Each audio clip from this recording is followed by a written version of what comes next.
Money heist part 1 episode 5 में हम देखते हैं कि शोल्डर पे बुलेट लगने के वजह से आर्थुरो बुरी तरह इंजर्ड हो जाता है।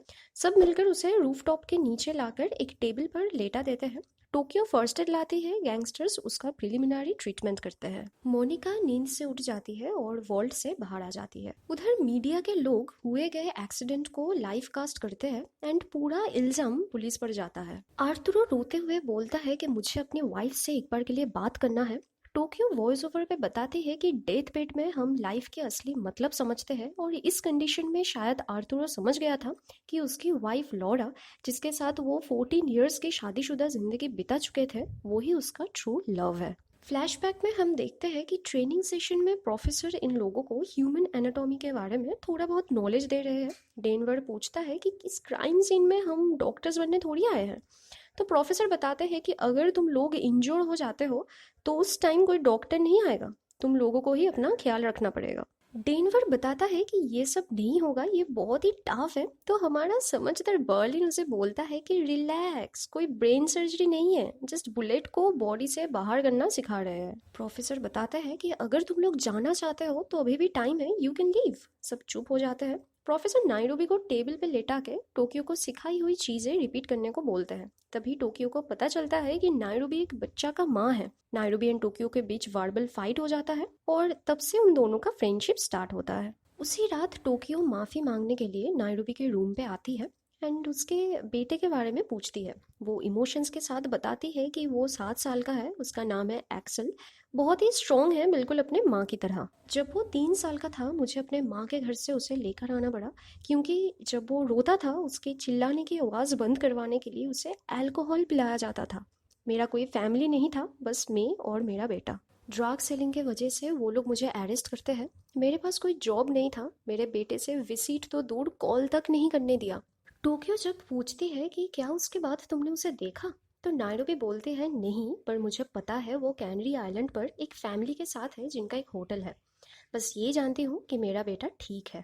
टोक्यो पूछती है कि क्या तुम उससे कभी मिलोगे, तो नायरोबी बताती है कि इस सब के बाद बस यही मेरा प्लान है कि उसको पाकर उसे एक अलग दुनिया दिखाऊं।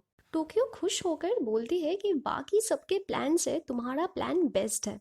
उसे टकीला का एक बॉटल गिफ्ट करती है। दोनों ड्रिंक करके डांस करते हैं, मस्ती करते हैं लाइक गर्ल्स नाइट। तभी प्रोफेसर वहां पहुंचते हैं, बताते हैं कि सुबह के 4:30 बजे हैं, तुम लोग कर क्या रहे हो। कुछ देर बाद मैं प्लास्टिक एक्सप्लोसिव्स के ऊपर क्लास लेने वाला हूँ, अभी रेस्ट कर लो। नशे में दोनों प्रोफेसर के साथ थोड़ा बहुत फ्लर्ट करते हैं, तो प्रोफेसर नर्वस होकर वहां से चले जाते हैं। फिर से प्रेजेंट सीन में आते हैं। एंजल रेकल को बोलता है कि वो लोग पूछ रहे हैं गोली चलाने की ऑर्डर किसने दी थी। तो रेकल बोलती है तुम मेरा नाम ले लो। तभी सूरज बोलता है कि वो लोग एग्जैक्टली सेम कपड़े पहने हुए थे, सेम दिख रहे थे, ग्रीन सिग्नल के लिए मैंने ही इंसिस्ट किया था, तो मैं भी इस एक्सीडेंट का रिस्पॉन्सिबिलिटी लेता हूँ। रेकल प्रोफेसर को कॉल करके एम्बुलेंस भेजने के बारे में बोलती है, तो प्रोफेसर बताते हैं कि हम किसी को अंदर नहीं आने दे सकते, वो तुम्हारे बुलेट से डेथ बेड पर है, हमने तो कुछ नहीं किया। रेकल बताते हैं कि मैं मानती हूँ ये मेरी गलती थी, पर अगर कोई होस्टेज मर जाता है तो हम दोनों इसके रिस्पॉन्सिबिलिटी शेयर करेंगे। पब्लिक बोलेंगे कि वो मर गया क्योंकि तुमने एक मेडिकल टीम भेजने की इजाज़त नहीं दिया। प्रोफेसर एक अच्छा इंसान है, वो मान जाते हैं एंड बोलते हैं कि बस 2 सर्जन्स और एक नर्स सर्जिकल इक्विपमेंट लेकर अंदर आ सकते हैं, मुझे बता देना कि तुम लोग कब आ रहे हो। रेकल थैंक्स बोलती है, तो प्रोफेसर ये भी बताते हैं कि आर्थुरो अपने वाइफ के साथ बात करना चाहता है और कॉल कट कर देते हैं। रेकल बहुत ही ट्रॉमेटाइज हो जाती है, टेंट के बाहर आकर एक एम्बुलेंस पर जाके बैठती है और रोने लग जाती है। ड्राइवर से बोलती है कि मुझे कुछ टाइम के लिए यहाँ से दूर लेके जाओ। तभी एंजल वहाँ पहुँचता है एंड रेकल के साथ जाता है। दूर से कॉर्नल ये सब देखते हैं। रेकल रोते हुए अपने माँ को कॉल करके बताते हैं कि उसने एक बहुत बड़ी गलती कर दी। उसकी माँ उसे सलाह देती है कि तुम्हारा जॉब ही इतना टफ है, मेरे साथ सब कुछ शेयर करो, तुम्हें अच्छा लगेगा। तो वो बताते हैं कि मैं एक स्ट्रेंजर के साथ वाइन पी रही थी, एक टफ सिचुएशन आने पर मुझे अपना कैंप लौटना पड़ा। एक गैंगस्टर के बदले में एक होस्टेज के ऊपर शूट करने की ऑर्डर दे दी और वो बहुत बुरी तरह से इंजोर्ड है। क्या मुझे उसके वाइफ को बुलाना चाहिए? क्या मुझे इस जॉब से रिज़ाइन कर देना चाहिए? रेकल की माँ बताती है कि मैंने टीवी पर ये न्यूज़ देखा। वो स्ट्रेंजर का बात उठा के थोड़ा टीज करती है, फिर बोलती है कि इस दुनिया में हम बहुत कम समय के लिए आए हैं। अगर ये जॉब अच्छा नहीं लग रहा है तो बनाओ अपना पासपोर्ट, जाओ कहीं घूमने। एक दिन जब तुम बूढ़ी हो जाओगी क्या तुम रॉबर्स के आगे पीछे घूमोगी? और हो सकता है कि किसी स्ट्रेंजर के साथ हो।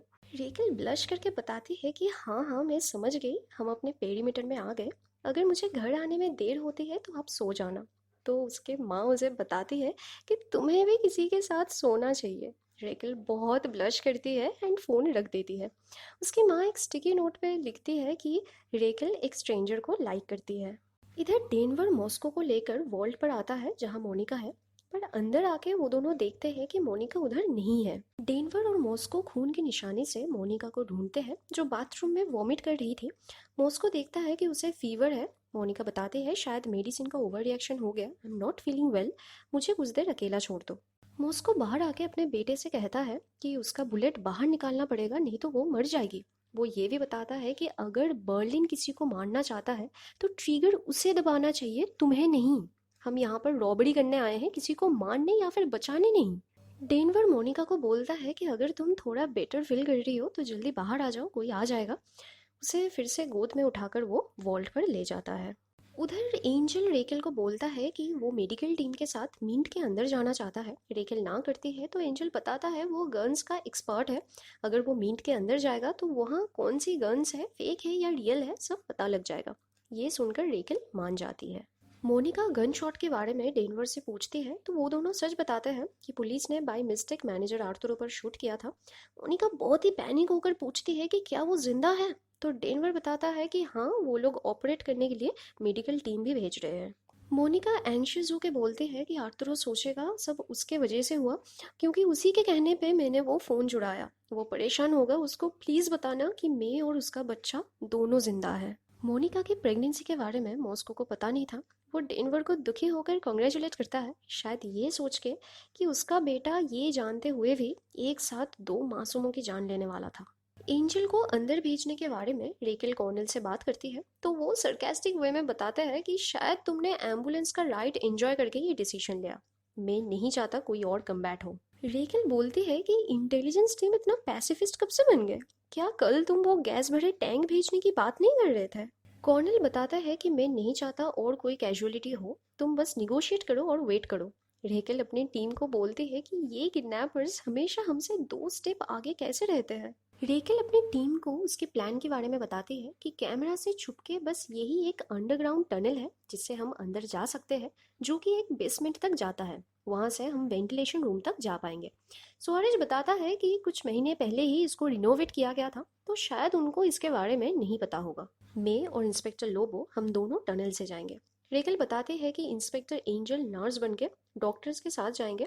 ऑपरेशन के बाद जब डॉक्टर्स बाहर आएंगे most of the gang members वहीं पर होगा। उसी टाइम उनके जैसे मास्क और कपड़े पहनकर सुआरेज और लोबो टनल से अंदर जाओगे और होस्टेजेस के साथ मिल जाओगे। ये पूरा मिशन टाइमिंग का खेल है, अगर वो गलत हो गया तो हम सक्सेसफुल नहीं होंगे। इसके बाद आर्थुरो की वाइफ लॉरा वहां पर पहुंचती है, बहुत ही एंशियस एंड ट्रॉमेटाइज्ड है। रेकेल उसको सलाह देती है कि वो ठीक हो जाएगा, ऑपरेशन करने के लिए मेडिकल टीम अंदर जाएंगे।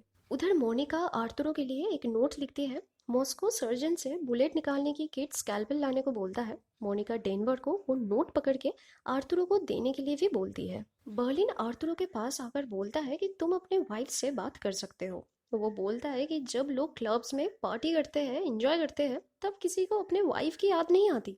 पर जब कोई प्रॉब्लम या तो एक्सीडेंट हो जाता है तब सब बदल जाता है। क्या तुम अभी भी अपने सेक्रेटरी के बारे में सोच रहे हो जो तुम्हारे चाइल्ड को अबॉर्ट करने की सोच रही है? आर्थुरो गुस्से में कुछ बताने वाला था, तभी बर्लिन उसके घाव पर पिस्टल रख के वार्न करता है कि एक बार और कुछ बोलोगे तो तुम्हारी वाइफ के सामने तुम्हें मार डालूंगा। बर्लिन कॉल लगाता है। लॉरा रोते हुए पुरानी बातों को लेके माफी मांगते हैं। तो आर्थुरो अपने वाइफ से कहता है कि तुम वो सब भूल जाओ, मैं तुम्हें और हमारे बच्चों को बहुत मिस कर रहा हूँ। मैं तुम लोगों को ऑस्ट्रेलिया घुमाने ले जाऊंगा, अपने बहन से भी मिल लेना, खुद को चेंज करूंगा। मैं तुमसे बहुत प्यार करता हूँ और तुम्हारी बहुत याद आ रही है।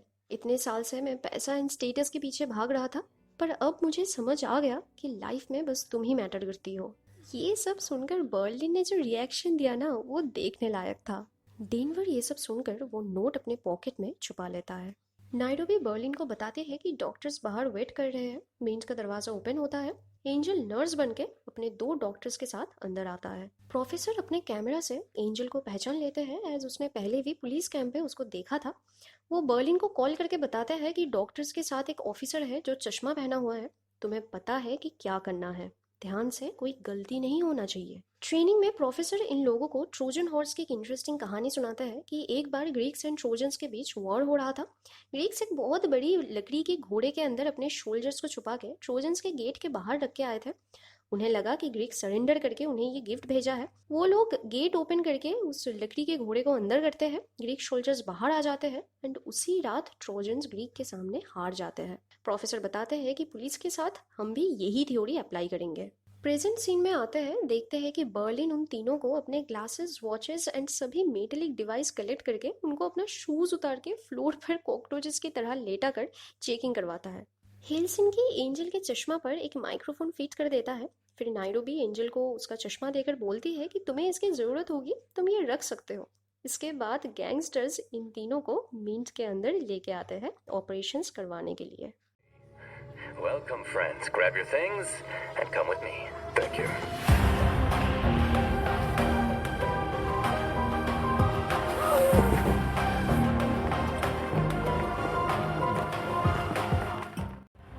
अगर आपको ये वीडियो पसंद आई तो लाइक करो, शेयर करो, चैनल को सब्सक्राइब कर दो। मिलते हैं नेक्स्ट वीडियो में, तब तक के लिए स्टे सेफ, बाय बाय।